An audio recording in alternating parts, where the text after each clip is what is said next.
short circuits, because it's so powerful, it short circuits everything that is done with electronics and anything related to electronics. And a lot of people don't understand our entire civilization is built on electronics. So it's whether it's the water pumps that pump the water, whether it's electricity that gives you air conditioning. You won't be able to pump gasoline out of a gas station because it's all based on electronics. Most cars today won't drive if an EMP goes off because they have electronic computerized circuitry built into them that when the pulse goes off, they're incapable of, so you'll have millions of vehicles that will not be able to be driven. Millions.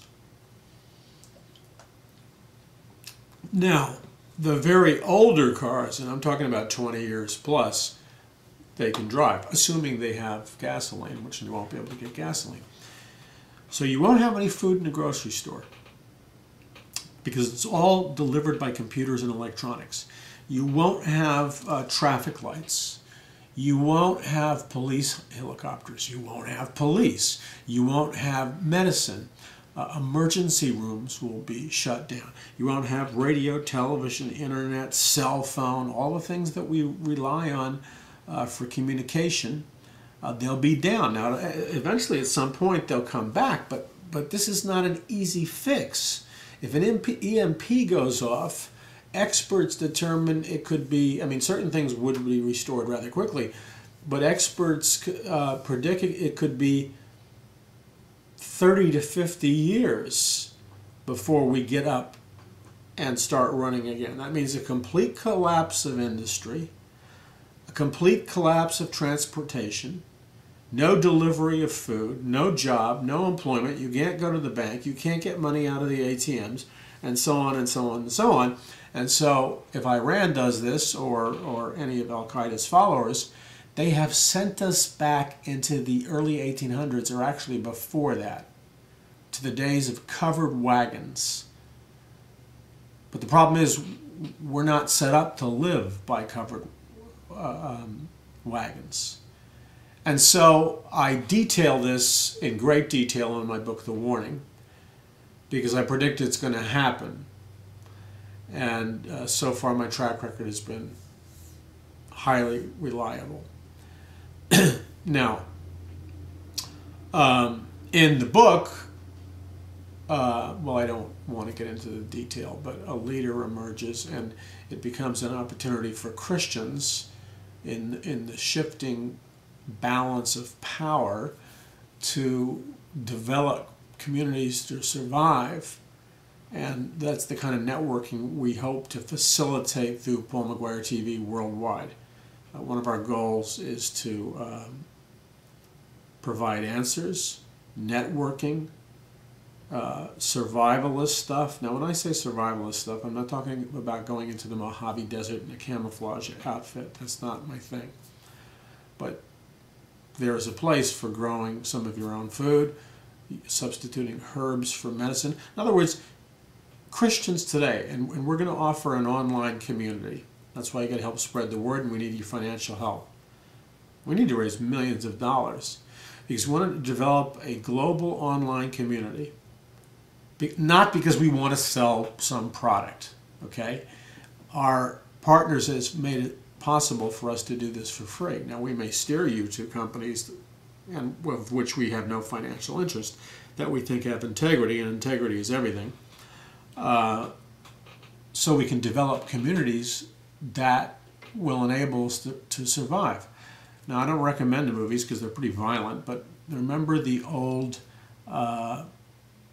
Road Warrior, Mad Max movies? Well, that's what we'll be plunged back into. I produced one of those movies. I was the executive producer on a Road Warrior style movie that opened in theaters all across the United States, and it was number 10 out of all films released by Hollywood. And this is a low-budget sci-fi futuristic film. It was number 10, a bestseller at the Cannes Film Festival. I was the executive producer. My wife starred in it. And we were doing phenomenally because this was low budget and we were going against multi-million-dollar blockbuster Hollywood pictures. But what happened was Oliver Stone released Platoon, and we had a free ride before he released his movie. But after he released his movie, boom, we couldn't compete. But it depicted an apocalyptic future, as Road Warrior and Mad Max does. So this is something that is not intrigued me, concerned me for many years. Okay, so I'm not here to spread fear and panic. That's not the goal of Paul McGuire TV. That's not the goal of our ministry.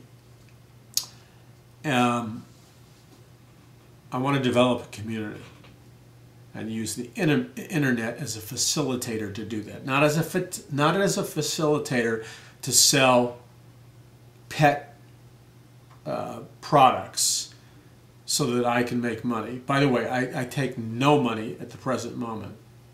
I take $0 from the church ministry that supports this. I don't know if I can continue to do that in the future, but I have paid out of my own pocket for this thing for 20 years. And when a lot of people were, I was a nationally syndicated radio talk show host, 3 hours a day from LA, drive time, a guest commentator on the Fox News Network hundreds of times, CNN, but author of 22 books, but I plowed that money. I didn't buy big fancy cars, nothing wrong with it, but I didn't. I poured it into the ministry, and not everybody can do this. And talk about tithes. I tithe my life. Okay, it's great whatever you tithe. I mean, that's between you and the Lord. But I tithe my life and my life includes money. I tithe my life because of the urgency of the hour. You see, my mind was very much framed by the warning of Dr. Francis Schaeffer, the great theologian 30 years ago. And this is what he said, and it's coming true before our very eyes. He said, because the evangelical culture has accommodated to the onslaught of militant secular humanism. See, it doesn't confront it in love. It doesn't stand for truth. And Schaeffer was called the greatest evangelical theologian in the last century. It was my privilege to become close friends with members of his family. I won't get into that, but the personal relationships we had, and many of you know of some of the people that I'm talking about. But he said these words, and that's what we're seeing happen right now. In order to manage the chaos, because when a society rejects biblical principles, social chaos is inevitable. And that's why we see these horrific beatings going on in fast food restaurants across the United States. That's just the tip of the iceberg, because this is part of the when you indoctrinate children for many generations that you're an animal and the fittest survive, don't be surprised when children act like animals, by the way. You shouldn't be surprised. It's not education, it's social engineering factories. So, Schaeffer said, in order to manage the chaos, authoritarianism, either from the right or the left, see, the issue isn't conservative or liberal. The issue isn't left or right. If you're trapped in that mindset, you're missing the whole thing. Look, let me spell this out to you. It's very important to vote and to pray before you vote. But not only pray, implement a biblical worldview in your voting. Okay? Now, because there are differences in the political parties, and you can make a degree of change. And therefore, every Christian should be informed and vote on the local level and on the national level. And if you're not, in my opinion, you're sinning. But here's the thing. We must always remember, and I go into great detail about this if you have curiosity, that the Council on Foreign Relations and the Bilderberg Group and essentially the Illuminati and groups like that control both the Republican Party and the Democratic Party, giving you the illusion of choice. So you have the puppet, who is the president, but you never get to see the puppet master. That's why the Republicans have basically been delivering socialism and debt to us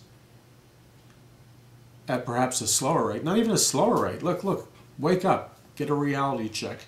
You lost more freedoms in the history of the United States, and you ran up more debt in the history of the United States with a Republican president than you did with any Democratic president. So just ponder that for a moment.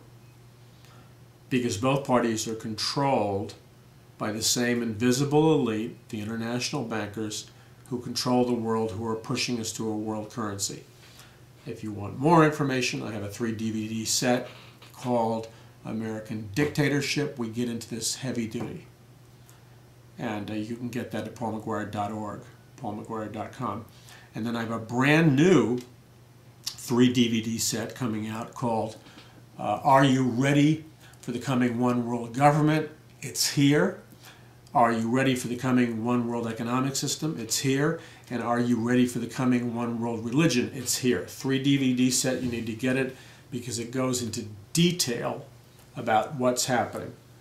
You know, a lot of people don't realize it, but Soros, in a BBC interview to millions of people in Europe, censored from the United States of America, all of Europe watched Soros say that the intentional strategy was to devalue the dollar, lower the standard of living of the American middle class. I'm paraphrasing him, okay, but that's what he said.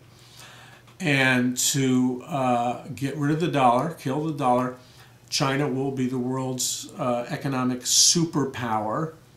And then we have one world government. But first, before we have one world government, we need to have a one world economic system, which they have planned with the IMF, special drawing rights, a basket of competing currencies.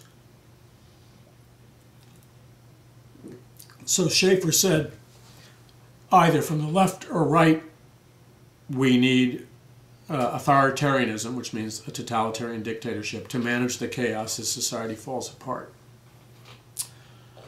A lot of preachers don't talk about that because they don't connect the Bible with reality. And by the way, that's the mission of what I do, is I connect the Bible with reality. If you don't connect the Bible with reality, what good is it? You might as well be eating magic mushrooms for breakfast. It's irrelevant. That's a side note. So, here's the game plan. We need to pray. And I use this internet, our e-blast, which you can get for free. The websites, paulmcguire.org, paulmcguire.com. I want to call for, as many others are, an emergency fasting and prayer for the U.S., European nations, and America. Because, number one, we're dividing Jerusalem aggressively. And that's in violation of the Abrahamic covenant. Those that bless Israel, I will bless. Those that curse Israel, I will curse. And then America becomes the recipient of a curse. Number two is the potential blowback, the hellfire. What if, and I don't know, I mean, we're playing hardball in the Middle East. And what if Osama bin Laden, what if he has sleeper cells and nukes in the U.S.? What if Iran is ready to play hardball? And believe me, they're crazy enough to play hardball.